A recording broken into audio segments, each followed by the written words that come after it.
Baca. Baca. Kawan-kawan seronok tak main dengan kakak Adwa? Kakak Adwa pun seronok. Assalamualaikum. Nama saya Adwa Syifalina Romai binti Jari dari kelas 4 progresif. Saya bersekolah di SK Bertamulu Melaka. Saya sayang sekolah saya. Tajuk tata bahasa yang saya akan sampaikan ialah kata penjodoh bilangan. Kawan-kawan nak pergi mana tu? Tunggu sekejap. Jom kita belajar apa itu penjodoh bilangan. Penjodoh bilangan ialah kata yang digunakan bersama-sama dengan kata bilangan untuk membilang kata nama. Contohnya, haiwan, orang, benda dan tempat. Hanya kata penjodoh bilangan yang ada di dalam rumah.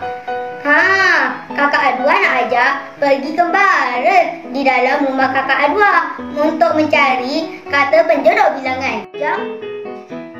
Contoh penjodoh bilangan ialah biji. Biji digunakan untuk benda yang bulat, benda yang kecil, buah-buahan. Contoh ayat. Abi memotong sebiji oren, Umi memasak sebiji telur, adik bermain 2 biji guli, saya bermain sebiji bola.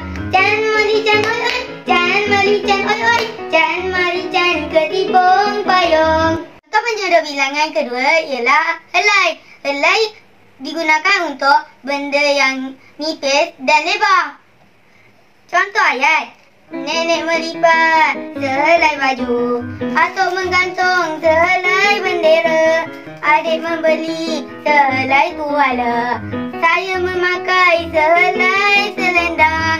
Can mari can oi oi, can mari can oi oi, can mari can ketipung payung. Contoh penjodoh bilangan seterusnya ialah botol. Botol digunakan untuk benda-benda yang dimasukkan di dalam botol. Kotak digunakan untuk benda-benda yang dimasukkan di dalam kotak. Mangkuk digunakan untuk benda-benda yang dimasukkan di dalam mangkuk. Naskah digunakan untuk benda-benda yang berjilid. Contoh ayat. Saya memegang sebotol kuih, Abi membeli sekotak pensel, Umi memasak 2 mangkuk Maggi, adik membaca senaskah buku. Can mari can oi oi, can mari can oi oi, can mari can ketipung payung. Hai kawan-kawan, hari ini kakak Adwa berada di dapur. Di dapur terdapat banyak kata penjodoh bilangan yang kakak Adwa temui. Contohnya, bila. Bila digunakan untuk benda yang tajam.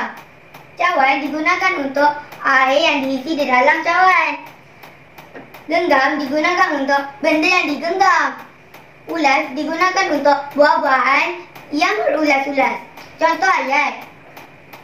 Abi memberi sebilah pisau, adik membancuh secawan kopi, Umi mengambil segenggam beras untuk dimasak dengan seulas bawang. Can mali can oi oi, can mali can oi oi, can mali can ketipung payung. Hai kawan-kawan, hari ini kakak Adwa berada di luar rumah. Di luar rumah terdapat banyak kata penjodoh bilangan. Contohnya buah. Buah ialah benda yang besar, padu dan tidak mempunyai bentuk yang sama. Seperti kereta, motor. Kaki pula ialah benda yang bertangkai. Deret pula ialah benda yang tersusun. Contoh ayat. Abi memandu sebuah kereta, Umi menaiki sebuah motosikal, adik memegang sekaki payung, saya berjalan sederet pasu. Can mari can oi oi, can mari can oi oi, can mari can ketipung payung.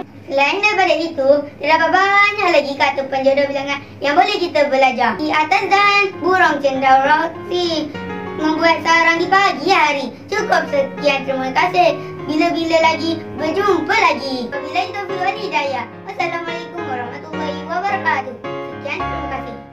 Bye.